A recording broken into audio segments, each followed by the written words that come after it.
Assalamualaikum warahmatullahi wabarakatuh. Bismillah walhamdulillah. Wassalatu wassalamu ala rasulillah. Sayyidina Muhammad ibn Abdullah. Wa alihi wa sahbihi wa mawala.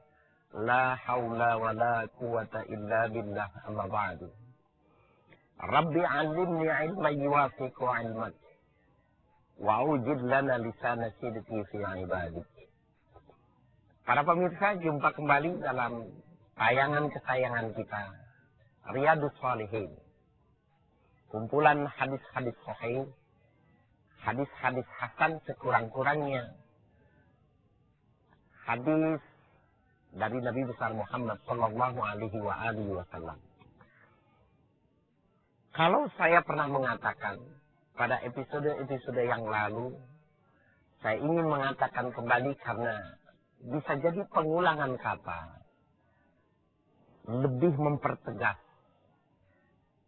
lebih meyakinkan bahwa orang-orang yang secara sistematis mengikuti alur dari sabda-sabda Nabi besar Muhammad sallallahu alaihi wasallam melalui kitab Riyadhus Shalihin akan semakin kokoh akidah Islamiyahnya, akan lebih bersungguh-sungguh semangat dan memperbanyak ibadahnya.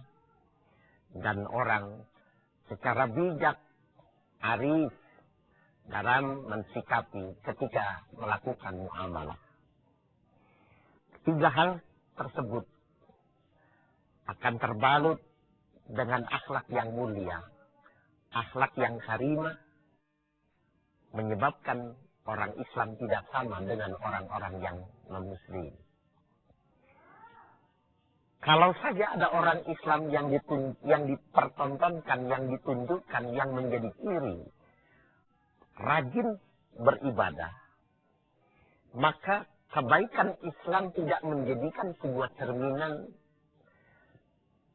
bagi orang-orang non-muslim untuk menilai apa yang ditampilkan itu bagus.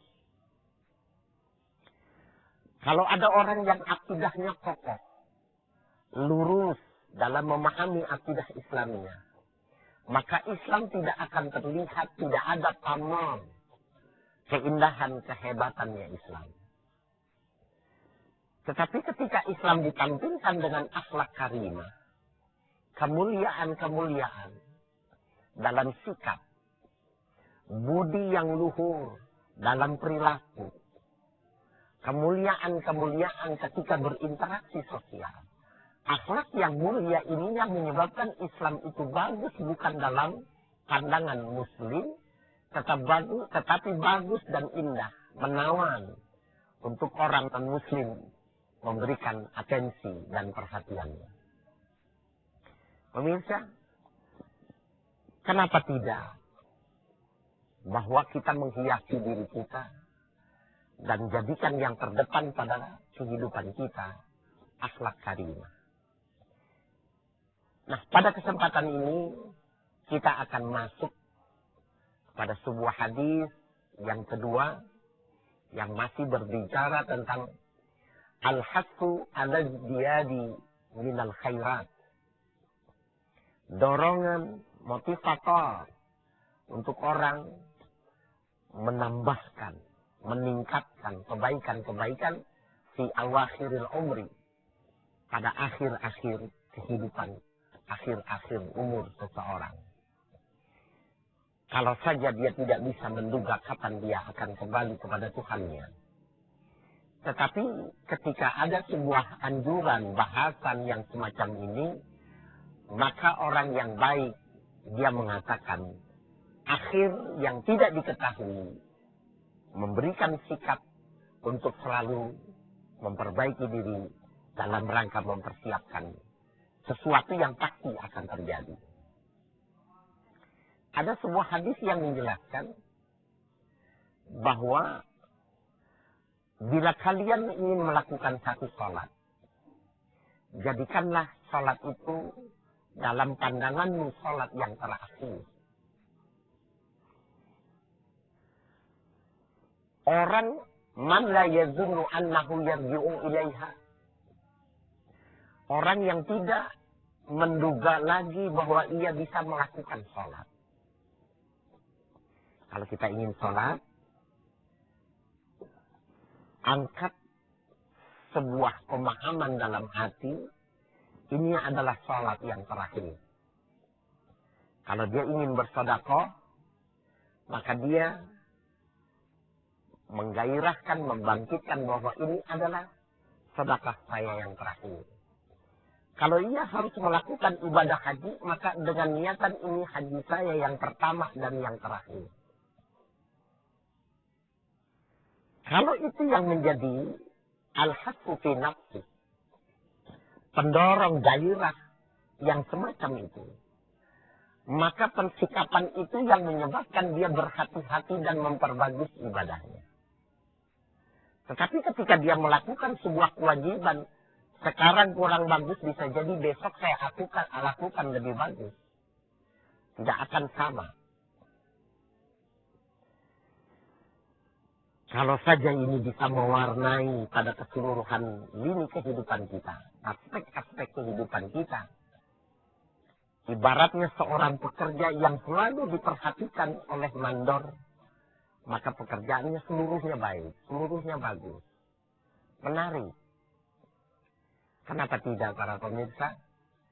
Sebuah keteladanan ketika Nabi memberikan perintah pemahaman semacam itu untuk sholat, tetapi kita menginterpretasikan. Ketika disebut sholat, maka kita interpretasi sedekah, haji, umrah, interaksi sosial, dan lain sebagainya. Kita memberikan yang terbaik.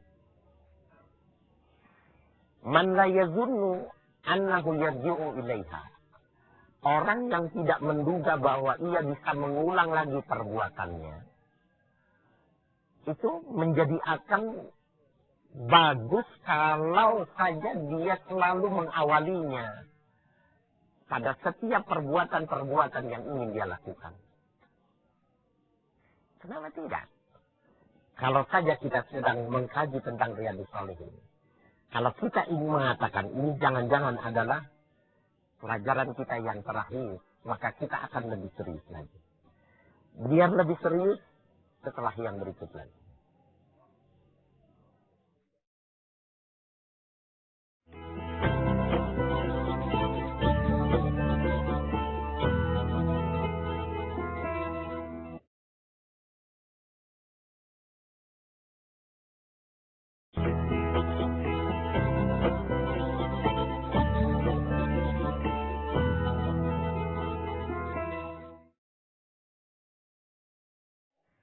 Para pemirsa, kita akan coba bersama-sama memasuki kajian hadis tentang al-hassu ala ziyadi fil khairat. Kita akan masuk pada hadis yang kedua, atau hadis 113 dari kitab Riyadhus Shalihin. Bagi para pemirsa yang ingin mempersiapkan, dipersilahkan sambil menyiapkan hidangan, minuman, dan lain sebagainya. Rileks, tetapi ada sebuah kesungguhan untuk mencari, melihat sisi-sisi keteladanan yang diungkap oleh Rasulullah Sallallahu Alaihi Wasallam. Bismillahirrahmanirrahim. Qala al-muhaddis rahimahullah. An Ibni Abbas radhiyallahu anhu qala. Diriwayatkan dari Ibnu Abbas radhiyallahu anhu, ia menceritakan, kana Umar radhiyallahu anhu yudkhiluni ma'a asyahi Badrin. Pernah Umar Ibnul Khattab memasukkan aku, mengajak diriku bersama orang-orang yang sudah tua, yang senior, dari sahabat-sahabat Nabi yang ikut ketika perang Badar.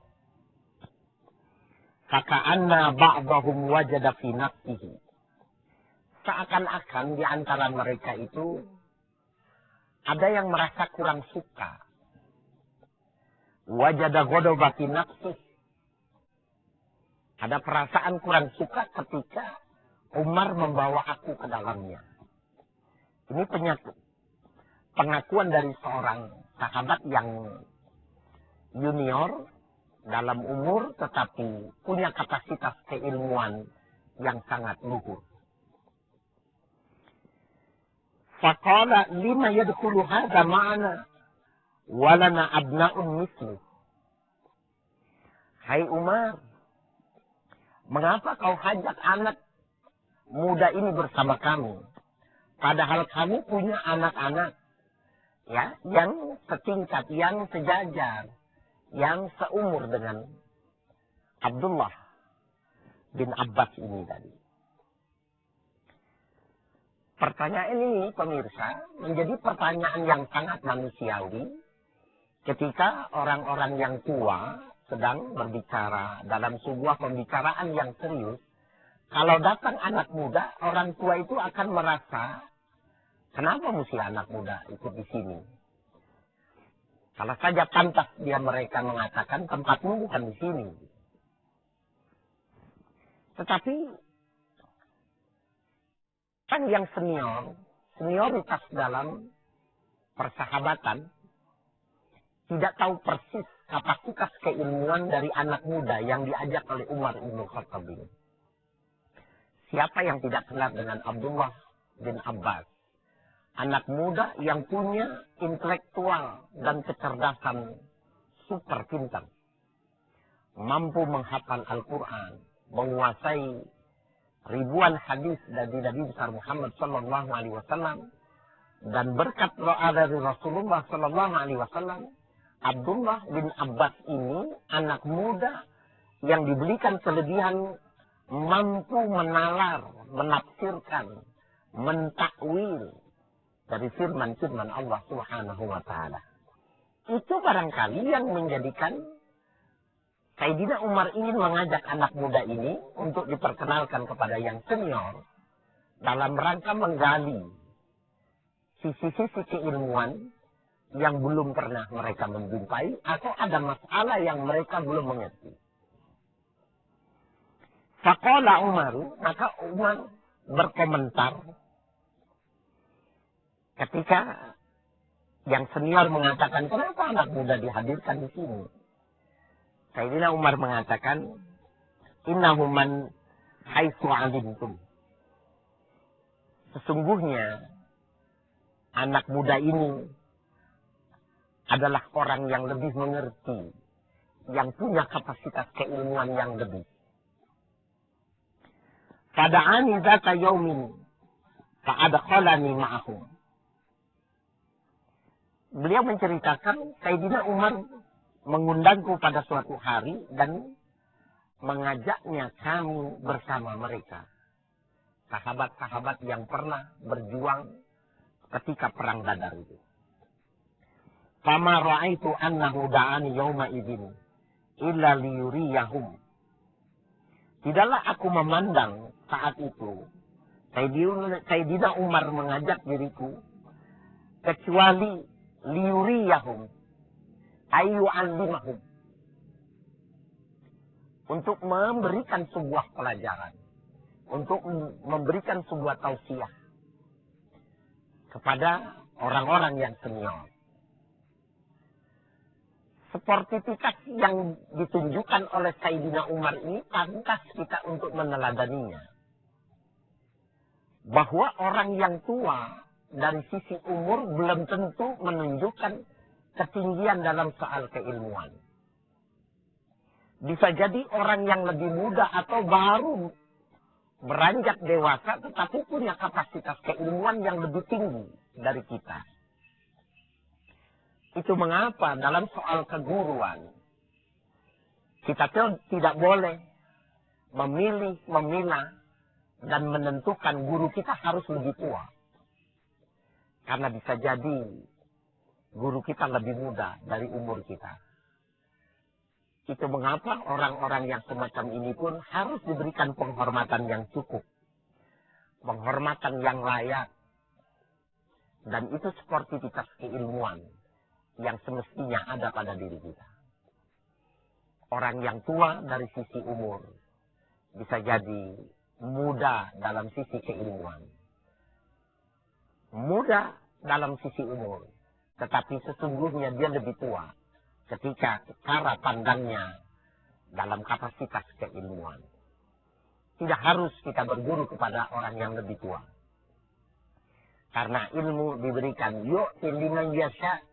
Allah akan memberikan ilmu, hikmah kepada orang-orang yang dikehendakinya.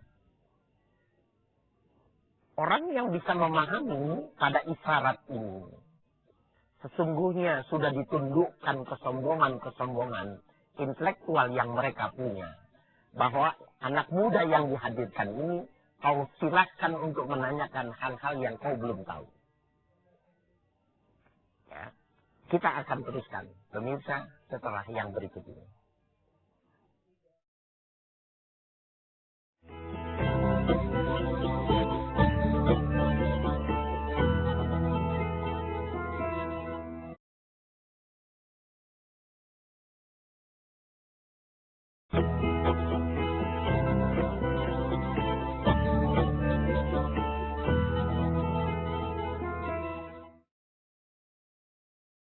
Para pemirsa, dimanapun Anda berada, ya, kita akan meneruskan kajian hadis kita ini. Qala ma taquluna fi qawlihi ta'ala idza jaa'a nasrullahi wal fath. Bagus ini pemirsa. Saya sendiri ketika membaca hadis ini, ada sebuah pelajaran yang mahal saya pahami. Untuk mengatakan seseorang tidak mengerti, nggak usah dituding. Dan ketika kita ingin menunjukkan kepada seseorang yang lebih alim, tidak usah kita mengatakan. Kondisi psikologi orang-orang sepuh ketika dihadirkan anak muda yang tadi digambarkan sepertinya kurang suka. Maka Sayyidina Umar bertanya, membuka satu berdiskusi di antara mereka itu. Sayyidina Umar bertanya, maka kuluna fi qawlihi ta'ala idza jaa'a nasrullahi wal fath. Apa pendapat kalian tentang firman Allah Subhanahu wa ta'ala, bila datang pertolongan Allah, wal fath, perebutan kembali kota Mekah. Ini di dalam surah An-Nasr ayat pertama, idza jaa'a nasrullahi wal fath wa ra'aitan nasa yadkhuluna fi dinillahi afwaja. Fasabbih bihamdi rabbika wastaghfirhu innahu kana tawwaba. Sayyidina Umar bertanya kepada yang senior, yang gagah perkasa di medan perang, mahir dalam menggunakan pedang, jemparing, panah, dan lain sebagainya. Kehebatan mereka itu kadang-kadang tanpa sadar sebenarnya meninggikan pada sebuah anggapan bahwa dia lebih senior, lebih dari segala-galanya. Maka meredam itu tanpa harus menyakitkan perasaan. Sayyidina Umar bertanya, apa pendapat kalian tentang ayat yang mengatakan, apabila telah datang pertolongan dari Allah dan kemenangan di dalam merebut kembali kota Mekah. Ayat ini sudah terlebih dahulu turun. Mereka sudah mengetahui dan sudah menghafalnya, bahkan sering membacanya di luar maupun di dalam sholat. Faqala ba'duhum, maka sebagian di antara yang hadir itu, Asyakhi Badri, umirna nahmadullah wa nastaghfiruh. Ya, umirna nahmadullah wa nastaghfiruh idza nasarana wa fataha alaina. Kita diperintahkan untuk memuji Allah. Dan kita diperintahkan untuk memohon ampun kepada Allah. Ketika Allah memberikan pertolongan kepada kita. Dan kemampuan merebut kembali kota Mekah. Pada episode yang lalu, pemirsa, kita sudah menceritakan bahwa hijrahnya Nabi dari kota Mekah ke Madinah itu tak lain adalah mengatur strategi dan taktik. Nabi mengumpulkan, memperbanyak umatnya, menyatukan sisi persepsi, dan ketika sudah kokoh dalam pengertian akidah dan lain sebagainya, maka kota Mekah direbut kembali tanpa harus ada pertumpahan darah. Itulah makna al-fath. Al-fathu. Kemudian pada kondisi ini hal itu yang ditanyakan dan mereka menjelaskan seperti itu. Karena memang jawaban ini semata-mata melihat tekstualitas dari ayat. Redaksinya memang bunyinya seperti itu, maka mengandung sebuah pengertian, ya, anjuran atau perintah untuk bertahmid kepada Allah dan istighfar. Wasakata ba'duhum falam yakun syai'an. Yang lainnya terdiam, tidak bisa melihat kandungan daripada ayat yang dimaksud. Dan mereka tidak mengucapkan sedikit pun. Kecuali yang satu orang tadi yang menjelaskan itu maknanya. Faqala li. Kemudian Sayyidina Umar mengatakan kepada Abdullah bin Abbas ini, ya, akadzalika taqulu ya ibna Abbas, ya. Ibnu Abbas ditanya oleh Sayyidina Umar, akadzalika taqulu ya ibna Abbas, apakah demikian itu pendapatmu tentang ayat idza jaa nasrullahi wal fath, wahai putra Abbas? Sayyidina Umar ingin mempertemukan pendapat min asyakhi Badar, senior-senior, pejuang-pejuang senior perang Badar dengan anak muda ini. Fakultulah. Kata Ibnu Abbas, menurutku tidak seperti itu. Pada situasi yang semacam ini baru menjadi sesuatu yang mencengangkan. Senioritas pada waktu itu, mau tidak mau, harus dihadapkan kepada sesuatu yang mesti dia melihat secara terbuka dengan kedua mata. Bahwa yang mereka katakan, yang mereka pahami itu, ternyata menurut anak muda itu bukan seperti itu. Qala fama taqul. Kemudian Sayyidina Umar melanjutkan. Kalau begitu apa yang menurut pendapatmu? Qultu. Kemudian aku menjawab, kata Ibnu Abbas, huwa ajalu Rasulullah sallallahu alaihi wasallam a'lamahu lahu. Surah itu menunjukkan tentang ajalnya Rasulullah sallallahu alaihi wasallam. Allah memberitahukan kepadanya. Mana hubungannya tidak disebut sedikit pun kata tentang kematian pada surah ini. Tetapi itu adalah tanda bahwa Rasul segera akan wafat. Bagaimana mempertemukan, ya, mengkorelasikan, kita akan teruskan setelah yang berikut ini.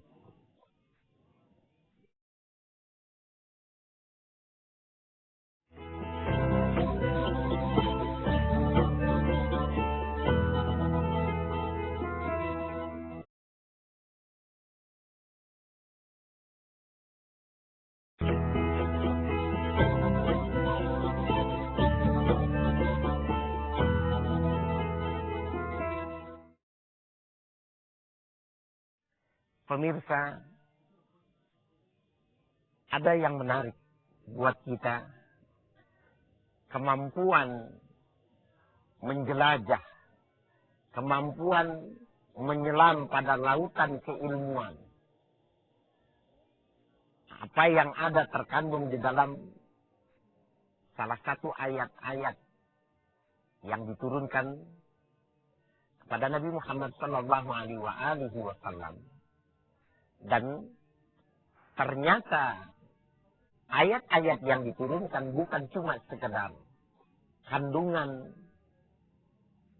ketetapan-ketetapan Allah, pemberitahuan oleh Allah, tetapi ternyata ada isyarat-isyarat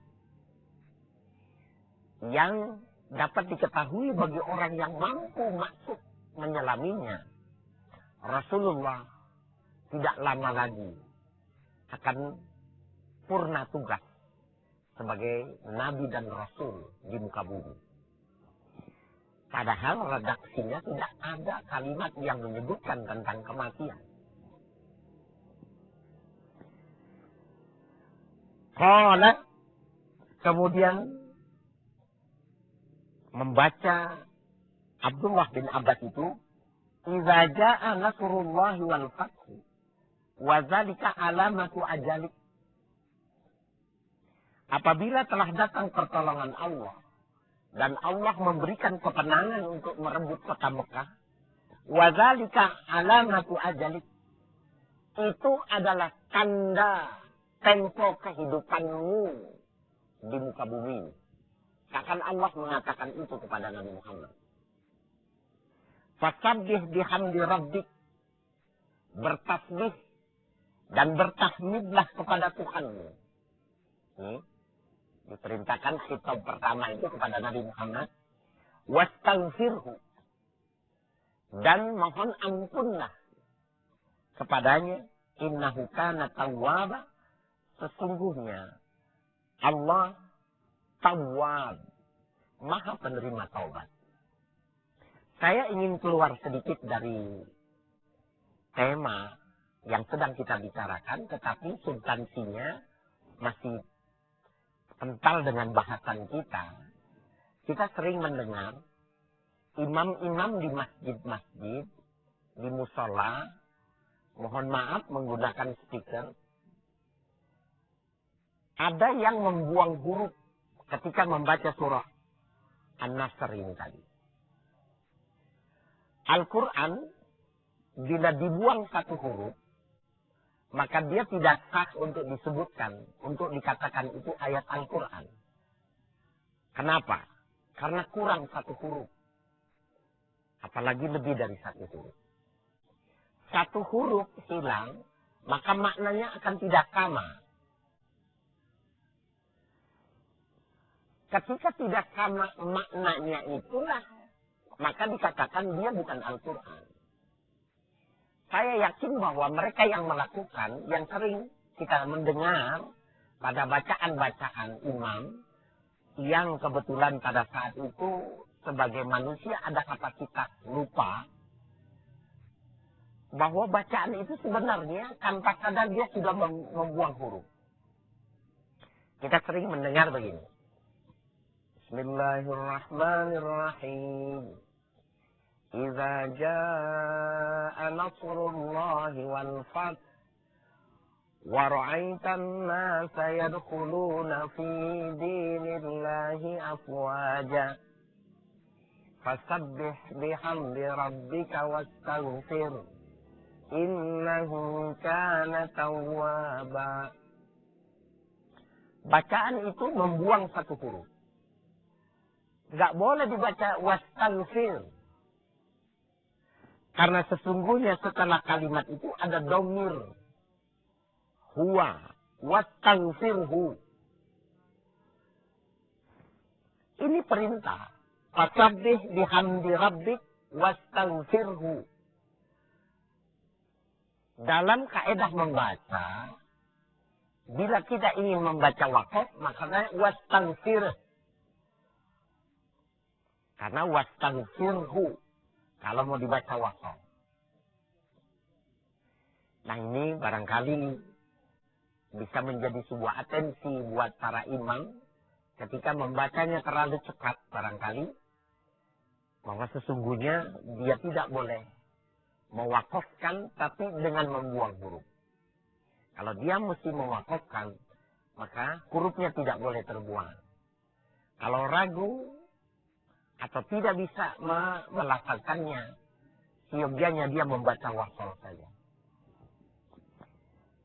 Fasabbih bihamdi rabbika wastaghfirhu.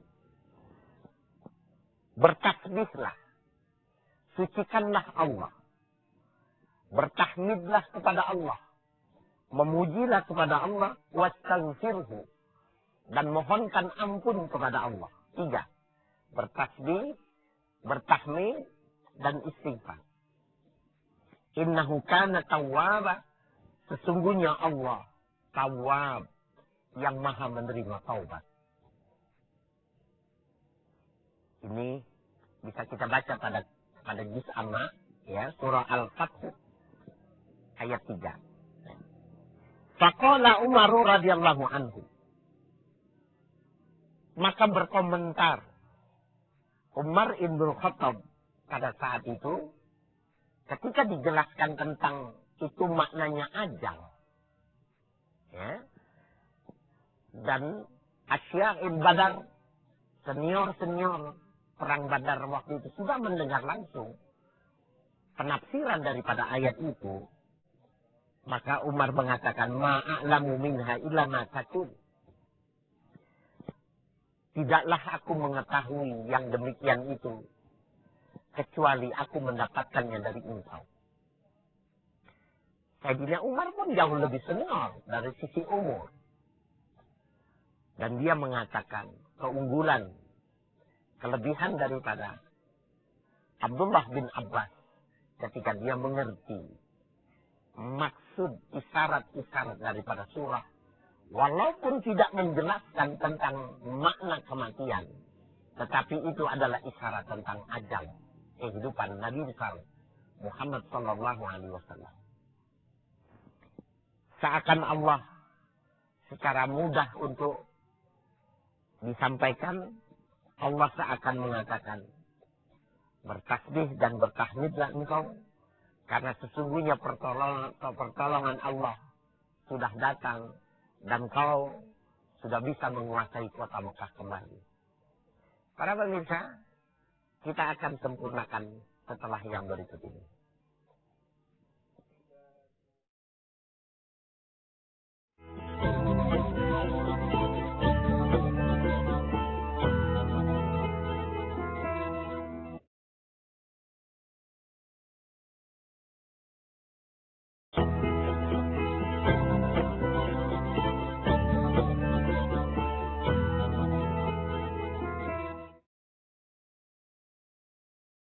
Pemirsa, kalimat yang diungkapkan oleh Sayyidina Umar adalah sebuah pengakuan tentang lebih hebat, lebih tinggi pemahaman Abdullah bin Abbas terbanding dengan Asyakhi Badar, senior perang Badar pada waktu itu. Beliau mengatakan, ma'a'lamu minha illa ma takun. Aku belum tahu tentang ayat itu kecuali setelah kau mengatakannya. Rawahul Bukhari meriwayatkan hadis ini oleh Imam Al-Bukhari. Ayat ini sepintas seperti tadi saya katakan tidak menyebut tentang sebuah kematian. Tetapi isyaratnya yang terkandung di dalamnya bahwa Rasul sudah pada akhir-akhir tugas kerasulan dan kenabiannya paripurna. Kalau kita membaca periwayatan hadis yang lain, sebut saja Al-Imam An-Nawawi ketika menjelaskan tentang hadis yang baru saja kita sama-sama membaca dan mengikutinya, bahwa mulai sejak saat turunnya surah An-Nasr ini, Rasulullah selalu mengatakan, selalu mengucapkan perintah tentang 3 hal. Bertasbih, bertahmid, dan beristighfar. Ada satu hadis lain yang menjelaskan, wa kana yaqulu sallallahu alaihi wasallam dubura kulli salatin, adalah Nabi Shallallahu Alaihi Wasallam selalu mengucapkan setiap kali sholat yang wajib al-maktubah, beliau membaca perintah itu dalam sebuah redaksi doa yang amat bagus, as-sana wa doa. Beliau membacanya ketika ruku dan ketika sujud. Sejak turun ayat itu beliau merubah yang dahulu biasa membaca ketika kita ruku, Subhana rabbiyal azim wa bihamdi. Ketika kita sujud membaca Subhana rabbiyal a'la wa bihamdi. Tetapi sejak turun surah itu, beliau mengganti tasbih yang biasa, yang lazim dibacanya dengan bacaan yang mengikuti perintah untuk melakukan 3 hal. Bertasbih, bertahmid, dan istighfar. Kalau ruku, kalau sujud, beliau mengganti dengan kalimat seperti ini. Subhanakallahumma rabbana wa bihamdik, Allahumma ghfirli. 3-tiganya masuk. Subhanakallahumma wa bihamdik. Maha suci engkau, wahai Tuhanku. Segala puji milik engkau. Allahumma ghfirli. Ampunilah aku. Berdasarkan periwayatan yang sahih, yang dikatakan oleh dinukil dan diriwayatkan hadis itu oleh Imam An-Nawawi, yaqulu fi duburi kulli salatin maktubatin. Beliau selalu mengucapkannya setiap kali salat, ya, setiap kali melakukan salat. Apakah itu salat wajib, zuhur, asar, maghrib, dan subuh, fi ruku'ihi wa sujudihi. Ketika beliau ruku dan ketika beliau sujud. Atau kama qala Rasulullah sallallahu alaihi wasallam. Pemirsa, apa saja yang dilakukan oleh Nabi menjadi sebuah pelajaran bagi kita dan kita boleh dan bagus untuk mengikutinya. Mohon maaf pemirsa,